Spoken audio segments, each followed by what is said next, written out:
40 dias depois do nascimento de Jesus, lá em Jerusalém, os pais dele o levam ao templo. Era o costume, a tradição, um ritual para consagrar o primeiro filho, como mandava a lei de Moisés. Só que eles não tinham ideia de que duas pessoas, que passaram décadas e décadas esperando, estavam prestes a ter suas vidas completadas naquele exato momento.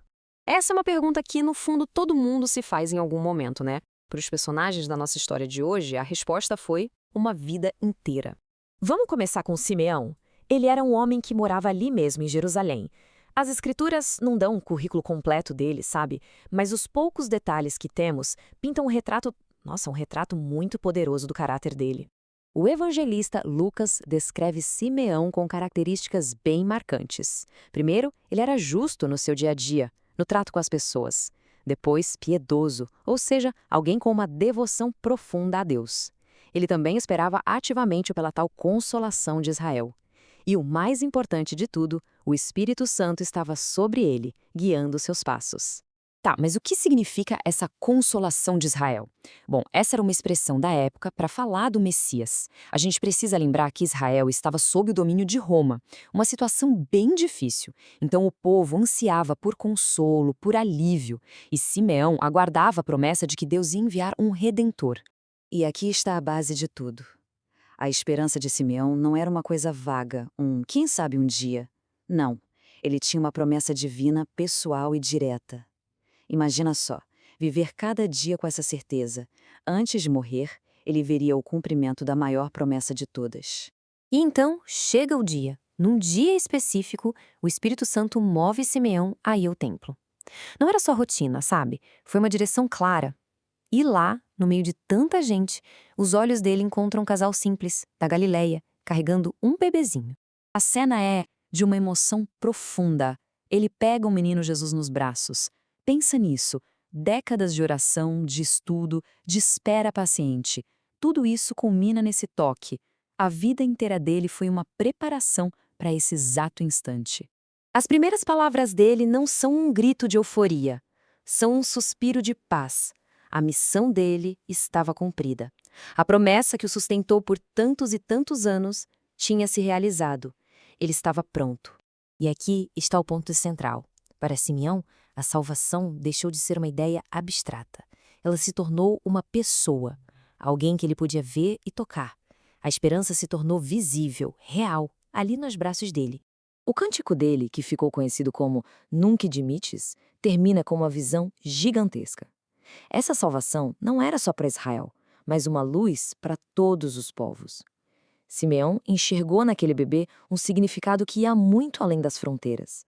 Depois de louvar a Deus, ele abençoa a família. E então se vira para Maria com uma profecia que é, ao mesmo tempo, doce e amarga.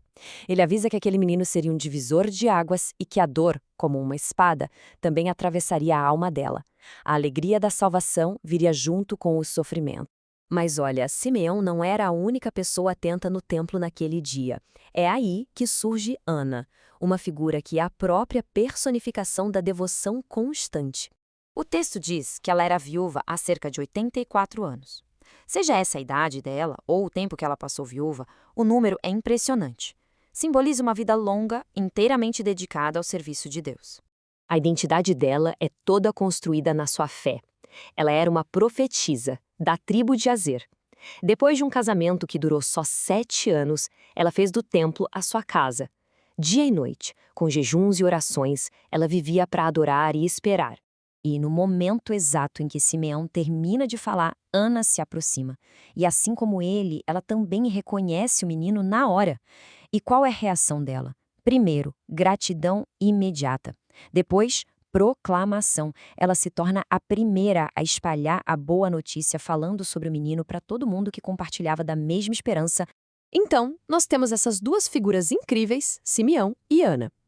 As histórias deles parecem correr em paralelo, até que elas se encontram nesse momento espetacular no templo. E o papel de cada um é perfeitamente complementar, olha que interessante. Simeão recebeu uma promessa específica, pessoal, e entregou uma profecia mais íntima ali para a família. Já a Ana, que vivia essa vida de devoção constante, teve uma resposta pública proclamando para a comunidade. Ele se sente pronto para partir em paz. Ela continua para espalhar a notícia. Então, o que a gente aprende com a história dessas duas testemunhas? Bom, eu acho que a principal lição está na beleza da espera fiel. Os dois viveram vidas inteiras com uma esperança no coração. Mas não era uma esperança passiva, de braços cruzados, sabe? Era uma esperança ativa, cheia de devoção. E no final, a fé deles foi recompensada. Eles viram, com os próprios olhos, a promessa de Deus se cumprir. A história deles nos convida a pensar, né? Assim como eles esperavam pela consolação de Jarel, a nossa vida também é feita de esperas. A jornada deles é um testemunho poderoso de que a fé, quando é mantida por muito tempo, pode encontrar sua recompensa. E fica a pergunta, o que acontece quando a espera termina? A resposta de Simeão foi a paz. A de Ana foi a proclamação. Se essa análise sobre fé e paciência foi inspiradora, considere se inscrever aqui no canal, para a gente continuar explorando mais histórias como esta.